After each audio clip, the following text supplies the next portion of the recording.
Hi, I'm Drew. And I'm Sam. And welcome to Drewling Samantics.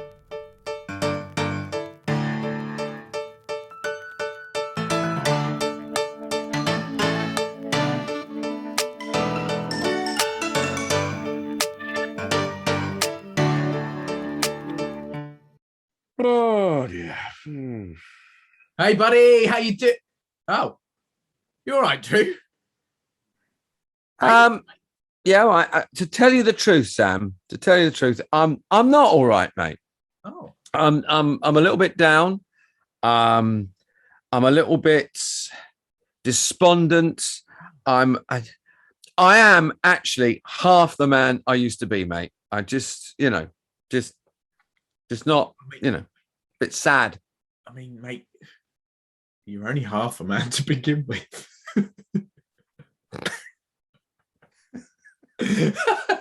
Sorry.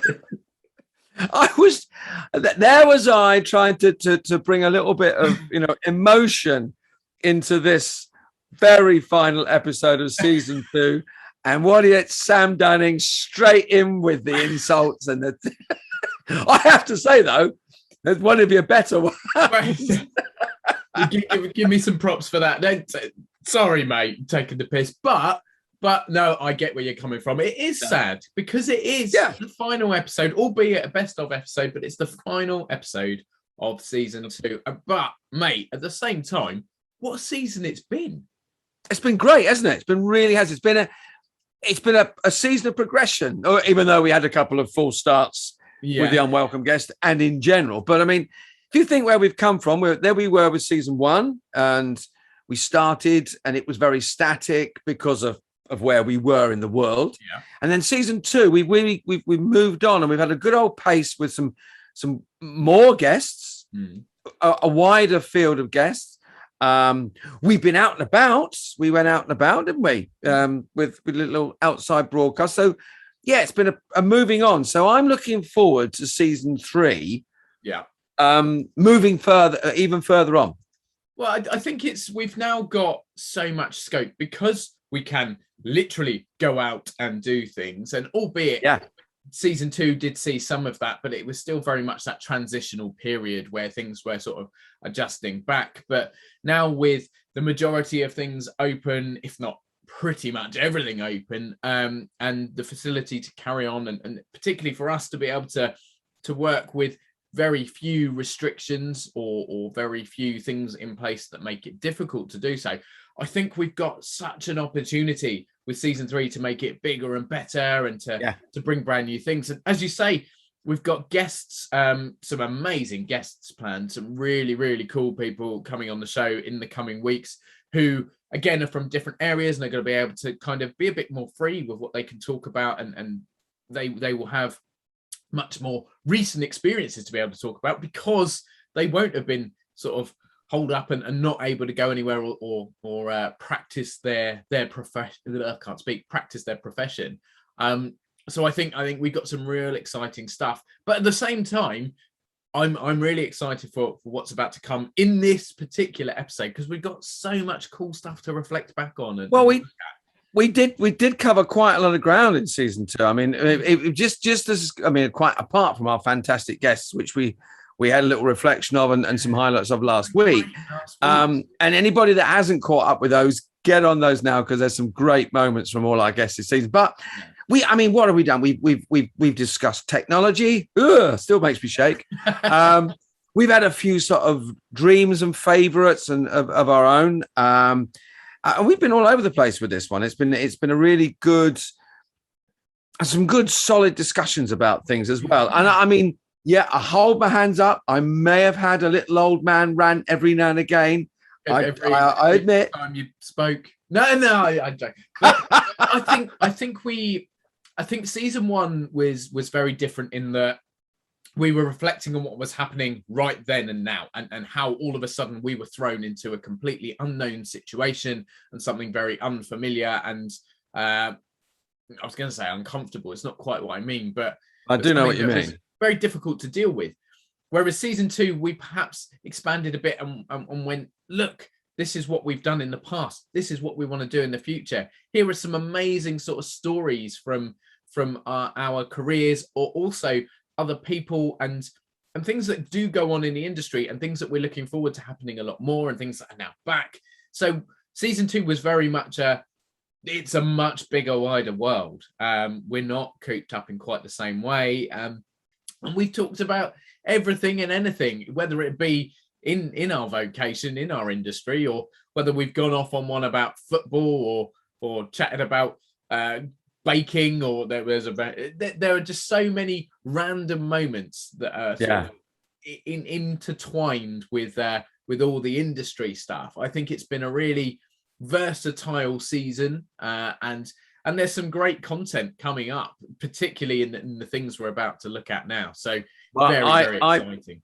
I have two things to say then. One, have you got the necessary? I am struggling to open it, but that's not like you. I'm open. I'm poured. So good. Sam, cheers. Mm. And number 2, unlike us, let's stop talking. And should we have a little look and listen? I think so. And I think everyone at home or out on the road or wherever you might be listening or watching, make sure you grab yourself a bevy as well, and sit back and join us as we look over some of our favourite bits of us from season 2. So enjoy. Hello, we're back. How you doing? We're back. Yeah, we are back. Well, Hey, it's great to be back. Season 2, we're kicking off. But I just got to ask. Yeah. Have you been in court? Have you been defending someone or defending yourself? What have you done with Keanu Reeves? And why are you auditioning for Men in Black? Mate, look. It is a brand new season of Drewling Samantics. We are back with a bang. And I thought, welcome in the season with a new, fresh look. Do you not approve? Yeah, I mean, I had a bit of a haircut for just a trim and that, but I mean, no, you're looking good. The hair looks great. The suit, the whistle and the tie, it suits you. It's very clean cut, very I just making me feel very underdressed in me. A plain blue shirt, mate. Oh no! Well, one of us had to make an effort, and I thought you won't. So here we are, and right. even my background. Look at that, eh? Trimmed hair, and you got undergrowth, palm trees in the background. Yeah. Anyone not on YouTube, don't panic. I've just got some plant life in the background. I'm not. Well, I don't even want to think where you were going with that, mate. I nearly said bush, but I didn't. You see, I didn't. No, that's a whole previous episode in season 1. But anyway, we are back. We're back here, season 2. Everyone tuning in, thank you so much for joining us. For those who were with us all the way through season 1, welcome back. For anybody new, hello, lovely to meet you. Thanks for joining us. I'm Sam, and I'm Drew, and we are Drewling Samantics. Yeah. Yeah, well, I think you do have to one does have to like I said earlier, I'm frustrated now, and I think it's good to be that way, and good to fight and not be happy, and I mean you and I are quite, and Drewling Samantics, we've been very level-headed. We've taken everyone's side in this and be very understanding, but just occasionally you have to go, girl, I'm not bloody happy, and I don't think there's anything wrong with that, That's me being not very happy. Yeah. Yeah. Well, very angry. I mean, you should be an actor, mate, because I was really convinced right then that you weren't very. Were you really? Yeah. Yeah. It was really, really good. I've been struggling through the heat because it has been quite a busy week. Yeah, I've had a very nice week. I've been rehearsing this shoot for the VR project, and yes. And shooting that, which has been interesting in a very warm studio with lots of lights, and also we're wearing a lot of sort of space age lycra. So nice. If you can imagine, we're all in sort of Star Trek-esque lycra. You'll understand. I mean, thinking about it, I'm not sure. So I know, because you obviously mentioned it to me, but I'm not sure you've told our listeners and viewers. You've mentioned that you've been rehearsing, but I think you were keeping things sort of on the on the down low about specific? I'm not sure you've told everyone that it's VR specific. I don't know. Well, it's a VR project for a university. I'm being sketchy, but it's set in space, on Mars, and we're all playing, futuristic settlers on Mars. Okay, yeah, and it's a VR storyline to be used as an educational tool, but but in the form of a virtual reality game. Oh wow! So it's filmed in a different way to what we'd normally be involved in then. What we'd normally, yeah. I mean, if you'd imagine we got 2, 3, 4 cameras or one camera, this is just one camera. And I don't know if anybody knows how VR is shot, but it's shot with 2 cameras that are literally a right eye, left eye, and then these are merged over the top, so they become a 3D image. So you are literally in the space. Yeah. But everything has to be done in one shot. You can't cut and that because you are literally. It has to be like real life. So, in real life, you don't walk into a room, have a conversation, it cuts, and then you're suddenly on the other side of the room. So in VR, you literally walk from one side of the room or one side of the space to the other. So it's in so much as that the challenges are, you can't, like people say, oh, you do a bit of telly, film, if you dry, just take it again. In this, you got to take it again. But if you dry in the last 10 seconds of a 10-minute scene, you got to do the whole 10 minutes again. Oh no! So the pressure's really on to get it, and all right. So the rehearsals for that have been interesting because we've not been just doing a 2 or 3 minutes of each of a scene, or we run the whole scene. We work the whole scene right the way through each time we rehearse it, and then go back and discuss it, and then run it right the way through again, because it has to be played in its entirety. So it's quite disciplined. I think it was right at the beginning of this season, actually. We had a bit of a discussion and talked about career highlights and sort of favourite characters. Oh, yeah. You remember it now? Top of the season, mate. Yeah, it was. And we talked about favourite characters we played, or the best things we've done on TV, or places we've performed. And it got me thinking. And what we did then was we talked about sort of things we'd achieved and our favorites thus far, but we didn't really go on to talk about the future.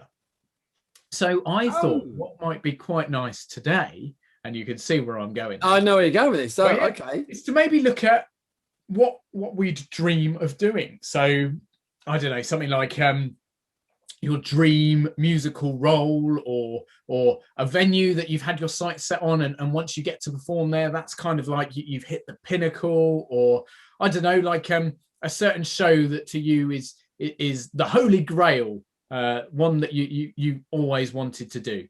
So what's that look for? Actually, that of course would be what? You're not going to speak to me after this, but I've got to say it now. I thought it. That, of course, would be the Holy Grail, wouldn't it? So I just go, just. And you wonder why I've tried to avoid you this week and been busy, mate. I am hanging my head slightly in shame, as you bloody should. You're saying about building your booth. I think you know this, but when I was first at my flat, recording for, I can't remember if it was my first audiobook or if it was a voiceover gig, but either way, in my spare room in my flat, I've got an ottoman bed. So obviously the sort of the mattress lifts up on a frame, and I needed a quiet spot, and I live near a train line, so it's not often particularly quiet. So rather than trying to sound dead in my entire spare room, what I did was I opened the ottoman bed. You know where this is going. So, and this is hysterical. So I appreciate a lot of what Drew and I have been saying today. People out there listening or watching has been quite aimed at people in the industry who might want tips or might want to find out what we're doing. But here are the other side of things. So you can picture when you're sat at home listening to us chatting away, or you're watching an advert and you might recognize one of our voices, or even if it's not us. Think of the poor voiceover artists who, unless they've had access to a studio for that particular gig, if they've done it remotely, think of us out there. And here's an example for you. When I first started, I'd get under my ottoman bed with it open. I'd hang the duvet over the edge so it covered all like any gaps. I'd make sure the doors were all shut, and I'd put blankets around the walls to stop reflective surfaces, and I'd have my mic and my laptop underneath this ottoman bed with me, recording my voice. It sounded great, but it's like I'd literally been caught in a rainstorm. I was that sweaty because it was so hot in there. Yeah. So we do, and it's a phrase that is used fairly often, but this is an absolute example of it. We do suffer for our art. there are times where we have to go above and beyond to try and get it sounding just right for everyone out there. So so there's an image for you. Does that mean Oliver is the Dream musical, or no? The Dream musical will be the Rocky Horror Picture Show or the Rocky Horror Show. Oh, amazing! I can see it. I love that. I mean, it's a great, and I would love to be in that. Just to have a ball. I mean, I'm probably now I'm down to the professor in the wheelchair, but I might be able to do Riff Raff. I don't know whether the voice would do Riff Raff, but I can see you in any of the roles. Go for it. It was just I used to go to the sing-alongs. Oh, cool. I remember one night taking an ex-girlfriend who is not just for reference, you've been married about 400 years. So yeah. Did you take your Flintstones car to get her there? No, this was a long while ago. And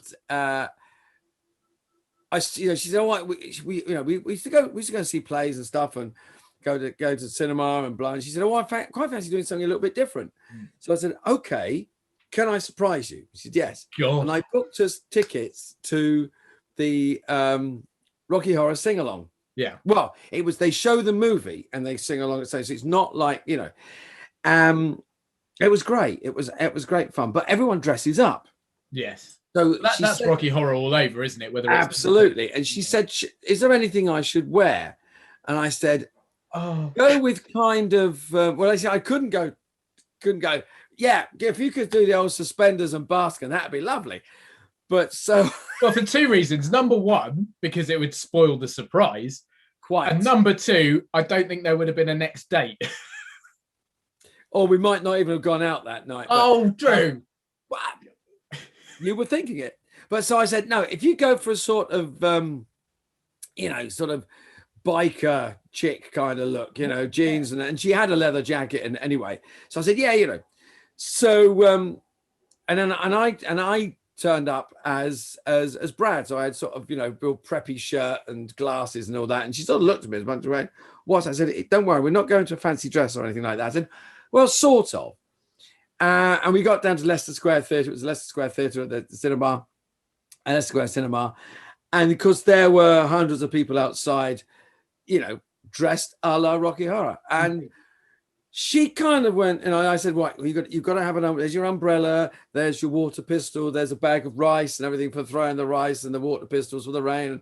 And we had an absolute ball. But there was, within the first 5 minutes, while she's watching the opening sequence, was a bit like, she had never seen the musical, never seen the film.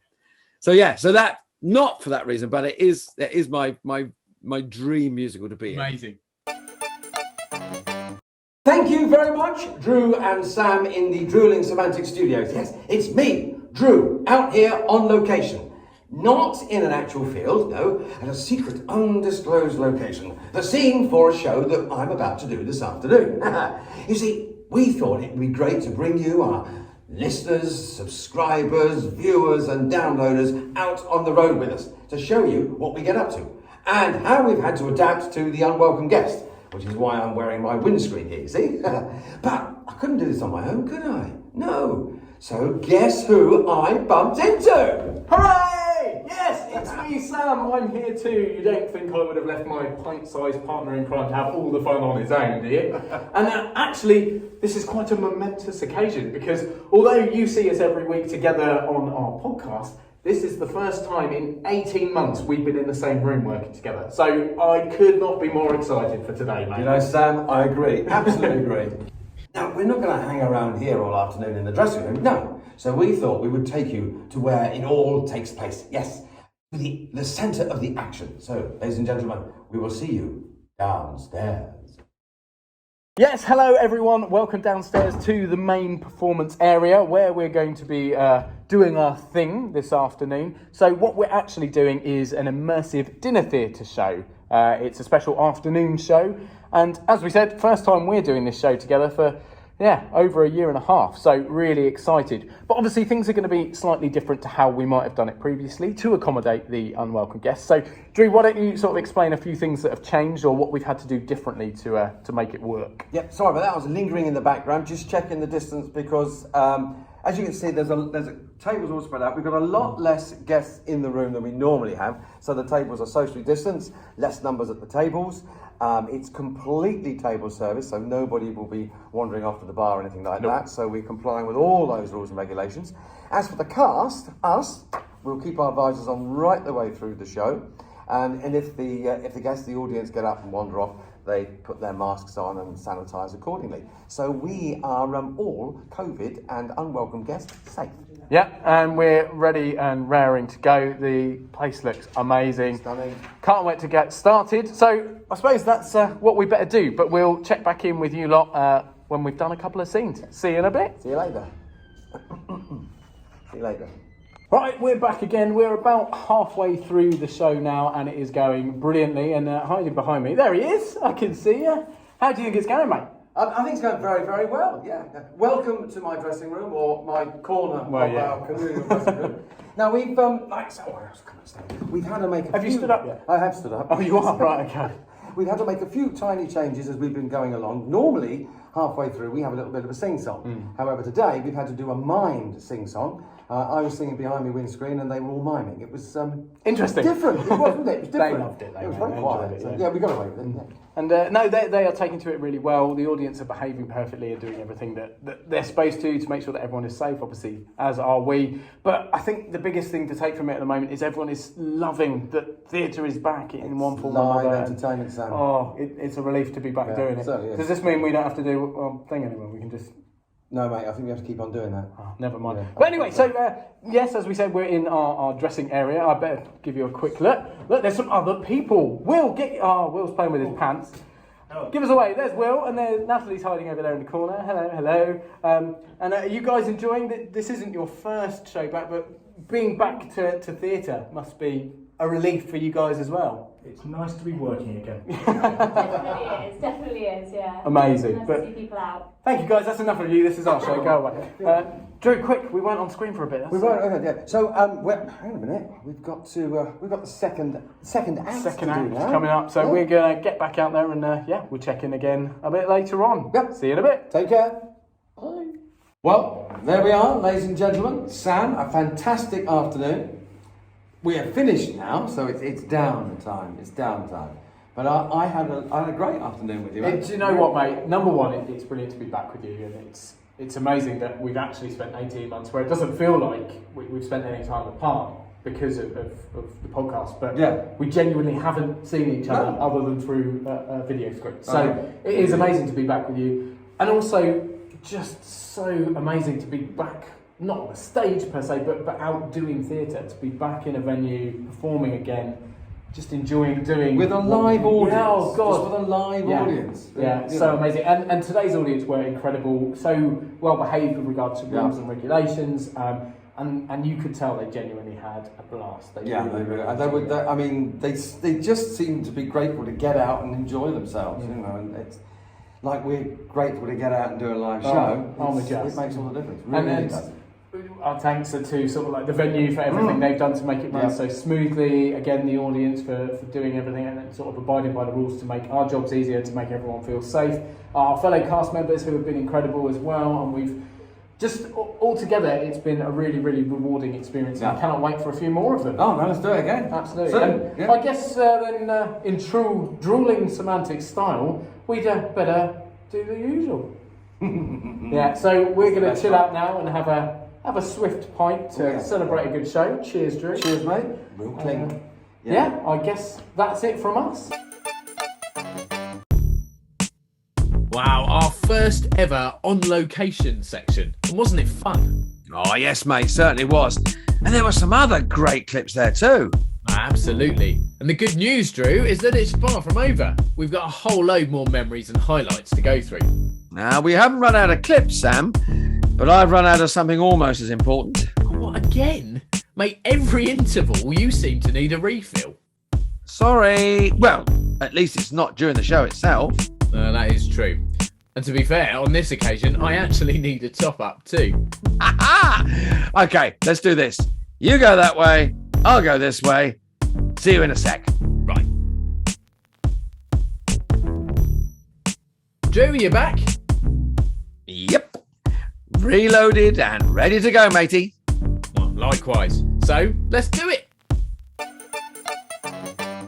There are some things out there which I'm not sure personally I believe are a good representation of what should be taking up prime time television slots or prime position.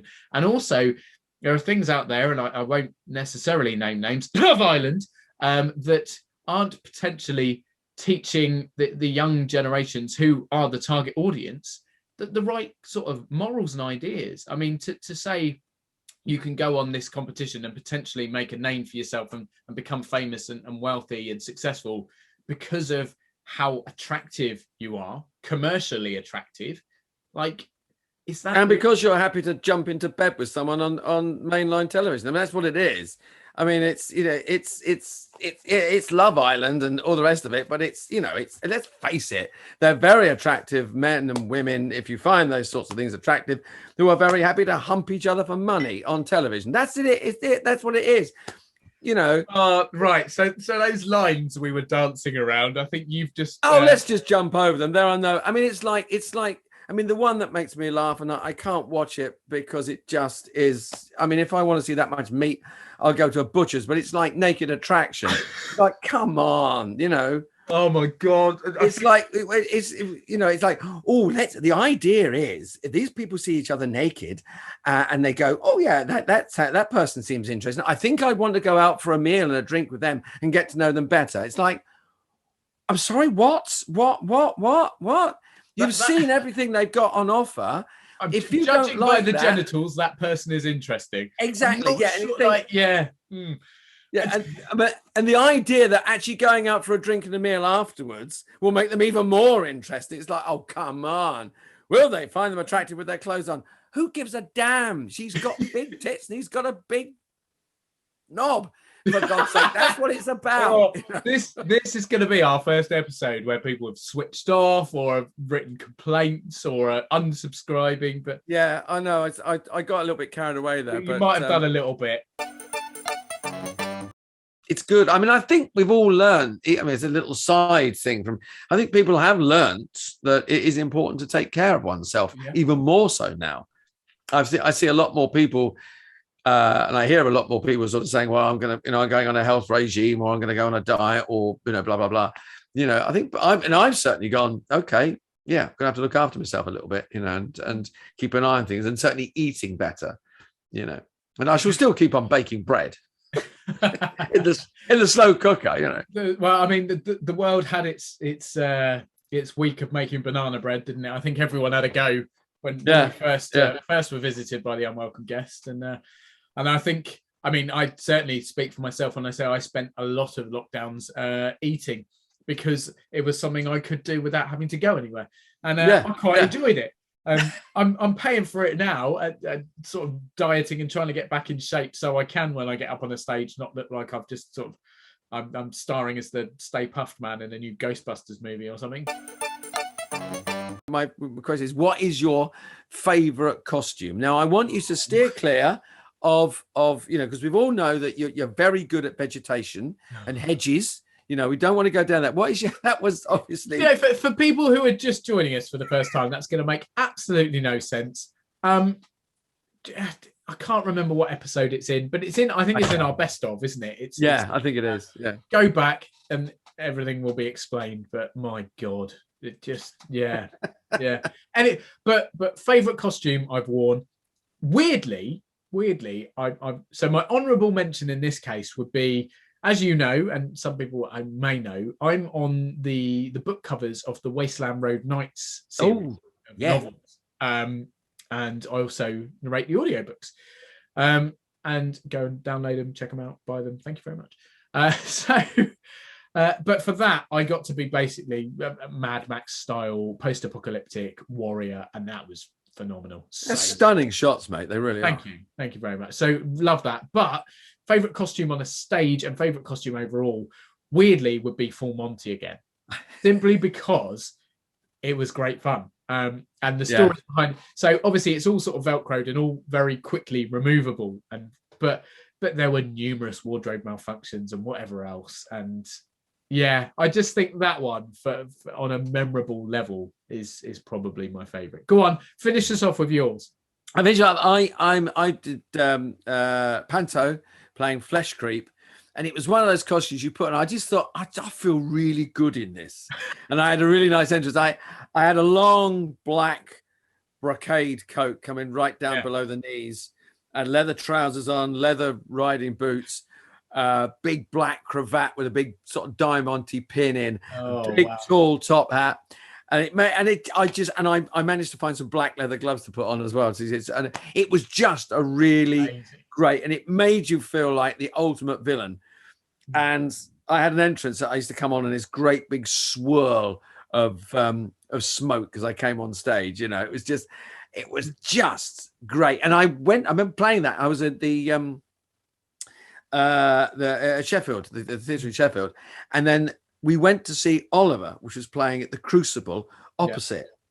And I watched, and I thought, I want that because who's the villain in it? The piece, the famous what name of the character? Bill Sykes. Sykes, yeah. The actor playing Bill Sykes had a very similar costume. And he came on, but he had a lift coming up the stage, and it lifted him up in this big plume of smoke in exactly the same costume as me, but he was like playing Bill. And I sat there watching. It was a great performance. I thought, that's it. That's what we're missing. I need a lift. I need to come up on the lift.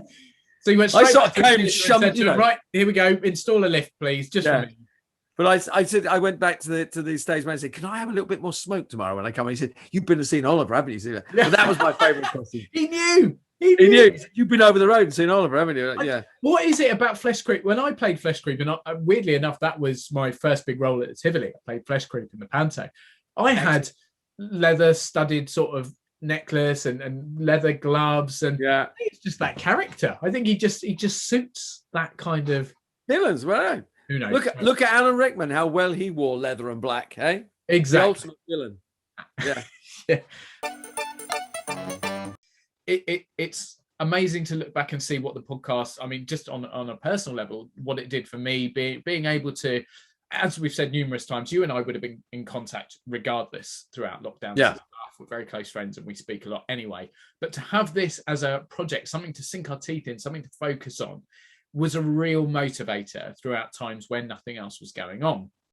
And there was perhaps a bit of me that thought, well, once everything's over, once lockdowns have gone and masks are a thing of the past or whatever, maybe it will just sort of ease off and that'll be it. But this has become such a huge part of my life and something that I look forward to immensely every week, not just because I get to have a laugh with you, but it's something that I can feel I'm part of the creation of. I've made this thing, and something that started as a project to keep me semi-sane and to have something to do has become something that I'm very proud of. I really enjoy doing, and I can see a huge future in doing. So it's certainly not going anywhere in that respect. I wouldn't want it to end for any particular reason. When I was little, I absolutely adored Joseph, the musical, and it was always one of my dreams to play Joseph in the West End or on tour. So that still sits. I'm still within the age, just about. I think I can just about. Oh, mate, yeah. And here's one as a sort of an honourable mention for you, and I bet this one will shock you. So I'm certainly not necessarily the build you would expect or the size you'd expect for this, but I absolutely love the role of Shrek.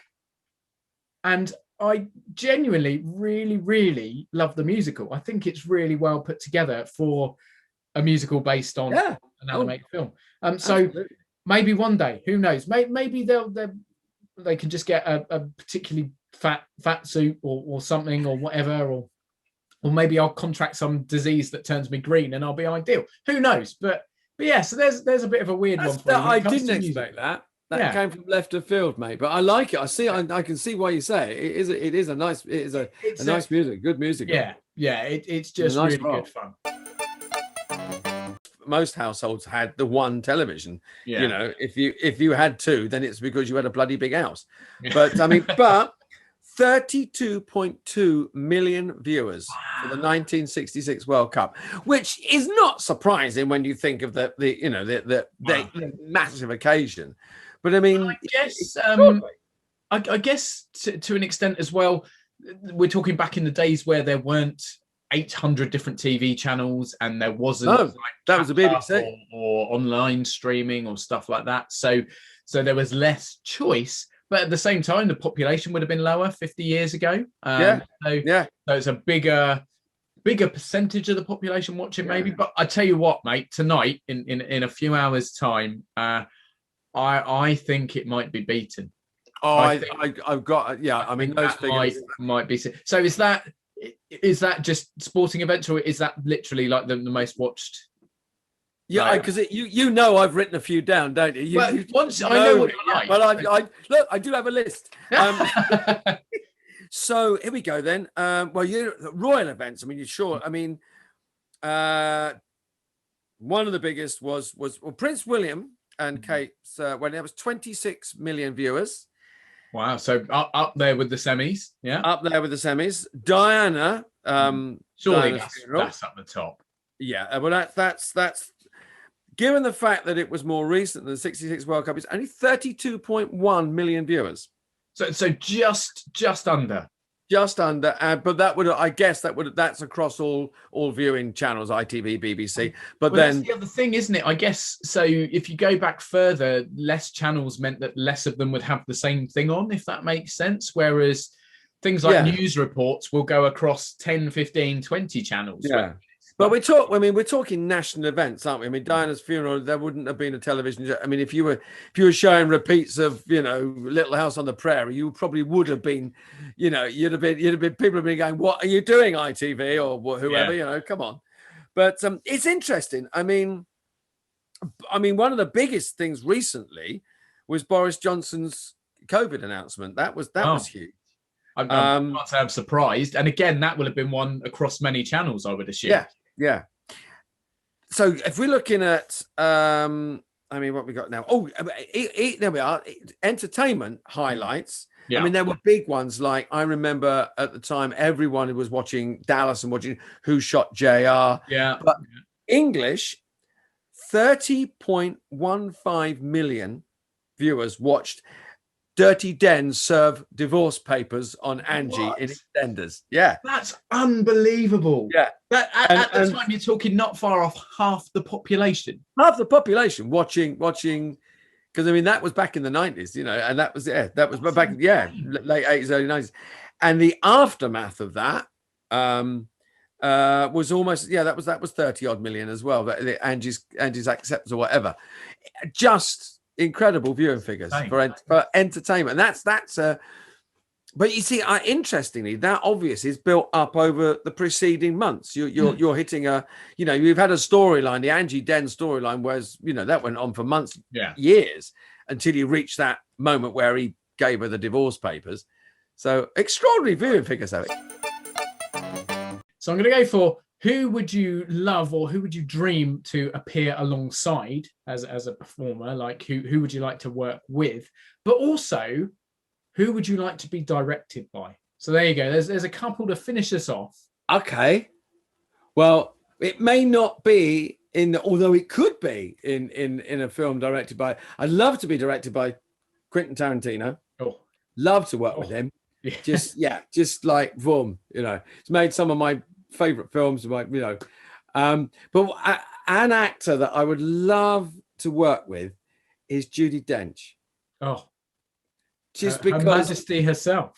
Exactly. And there are some great and wonderful actors, but I've kind of I watched her when she was on television, and I've seen her in great plays. And I saw her in the Scottish play as Lady M years ago.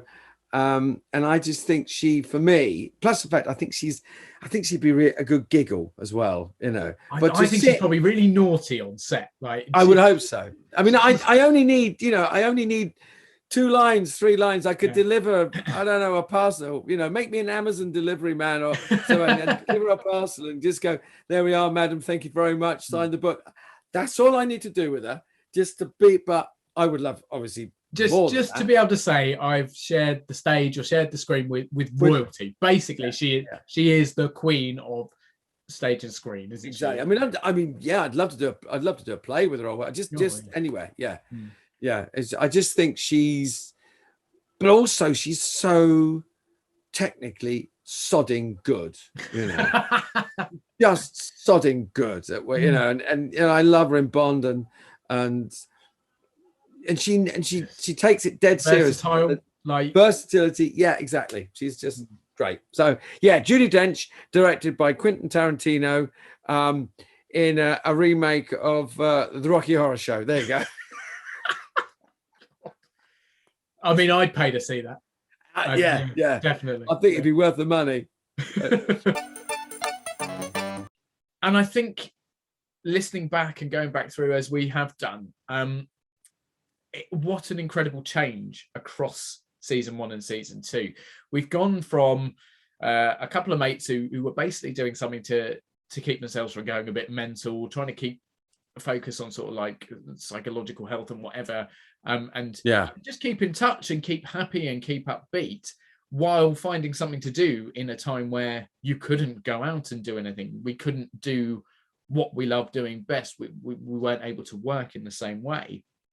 And that was obviously the feel through season 1, and sort of giving some insight to people outside of the industry to see how we were affected and what we were doing about it.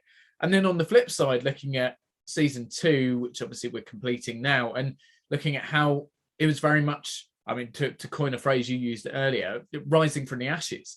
The fact the industry had almost died a death during the lockdowns and scenario. And then to sort of come back and be, right, this is us fighting back. This is what we're going to do.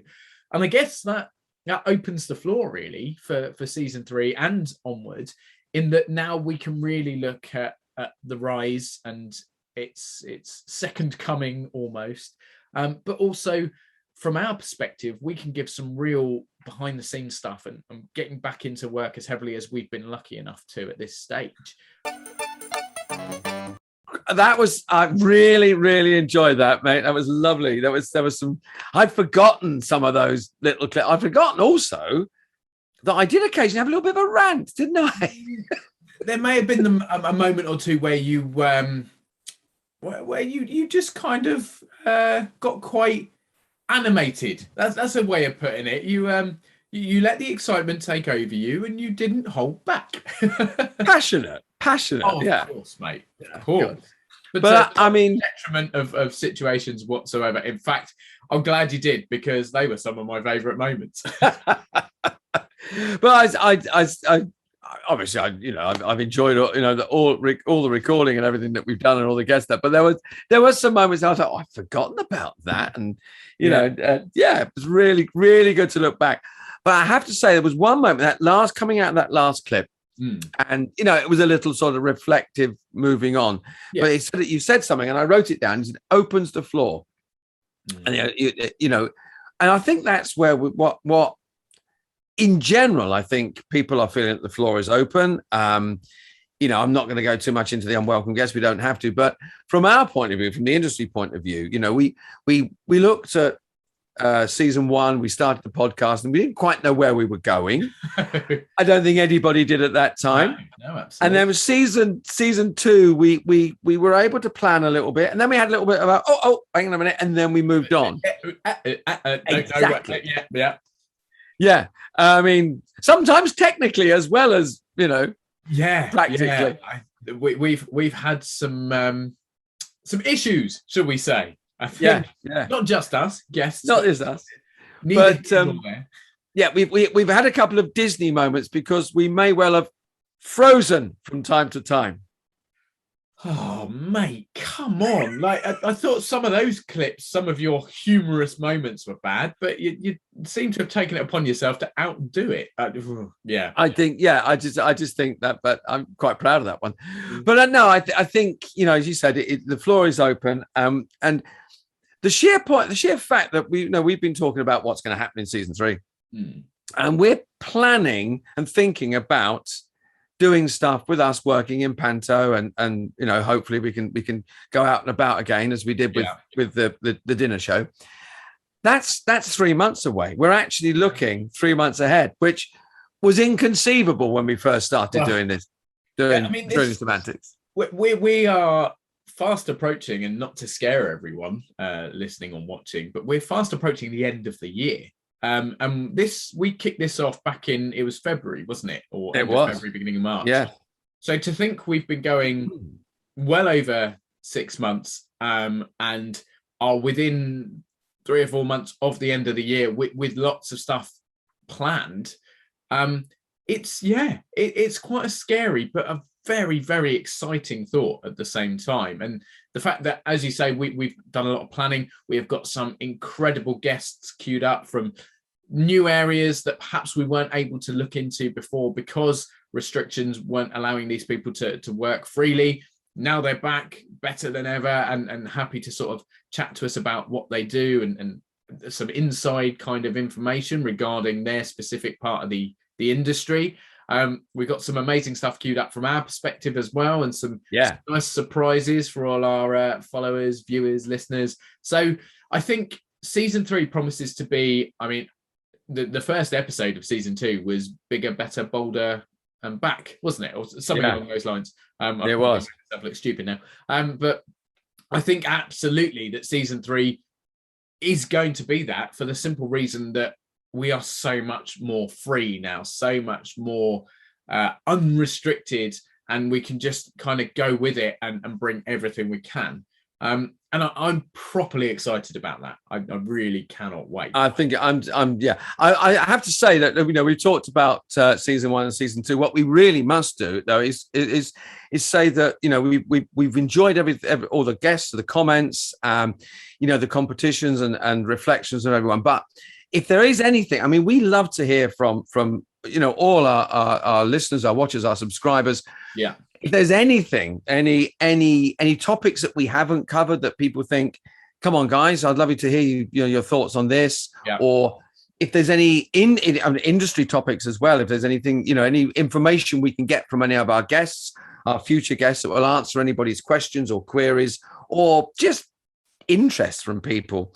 And so if there's something people out there are, all our, as I say, all our watchers, listeners, our subscribers, if there's anything people want to tell us that they want to inform us about, that's what, that's what we're here for. We're not just here to sit here and spout. We're here to sit, and if there's anything else anybody wants to say, get in contact with, we're here. Drewling Samantics is a public service for everyone. But now we can do it. I'm being, serious. We can do that now. We can get out and about and, Yeah, we'd love to hear suggestions and comments. We read every comment. We respond to every message we absolutely, Sam. So do ping us an email, drewlingsamantics@gmail.com, or we're on Facebook, Instagram, Twitter, YouTube, any of those platforms. Get in contact. We want to be able to make this very much a podcast for the people. So it's all about the listeners. Yes, you and I get a huge amount of pleasure from being able to have a bit of a natter and a mess around it and do whatever, and sort of it keeps us sane or drives us mad. One of the two, probably both at once. But it is very much about our audience, and we want that involvement from our audience. So please absolutely get in contact. Any suggestions, as long as they're allowed on air, we'll certainly bear them in mind and try and sort of meet them. So, and actually, I think on that subject, mate, we would not be here if it wasn't for our audience. Massive thanks to everybody. Massive thanks. It's been heartening. Excuse me, I'm choking up. No, It's been really, no, it's been really heartening. And I know, and not, we've been here, and our guests have been there for us, and I think, yeah, it's certainly kept me going through a few dark moments. Now we're moving on; we can forget that. But I know, from some of the things people have said, that they've really enjoyed listening to us, and we've got listeners all over the world now, mate. Yeah. I mean, regular listeners in the States and in Europe and that, which is just fantastic. Yeah. But we can always do it more. We can always do it. Yeah. But to everyone that is listening and subscribing, thank you so much. It's been brilliant. Thank you. Huge thanks. And please do stay with us. As we say, season 3 kicks off next week. It's going to be really, really exciting. Huge amounts of content to come. Please do keep following us on social media as well. All the details will pop up in a minute if you haven't already, or if you're following us on one platform, that links to all the other platforms as well. We do really appreciate your support across the board. And if you can share us, if you're really enjoying listening or watching or just reading some of the stuff that we put on social media, please do share with family and friends, because the more we can grow, the more we can bring you. Absolutely. And we want to continue to grow, and we want to just keep going and bringing you more great stuff for as long as we possibly can. But I guess that means, mate, that it is finally time to say goodbye to season 2. So I shall raise a bottle. Raise a glass to season 2. Which has been wonderful, but it's going to be replaced by something even better. Here's to season 3. Cheers to season 3, mate. Cheers, everyone.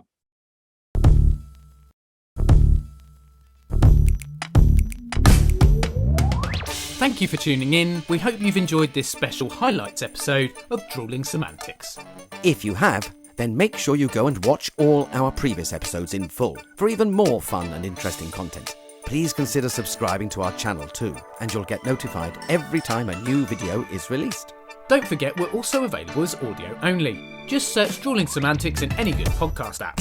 And we'd love your support on social media as well. We're on Facebook, Instagram and Twitter, and all our links and handles are on screen now. We love welcoming new followers and subscribers, so please share with your family and friends, and we'll be eternally grateful. Stay safe, and we'll see you next time.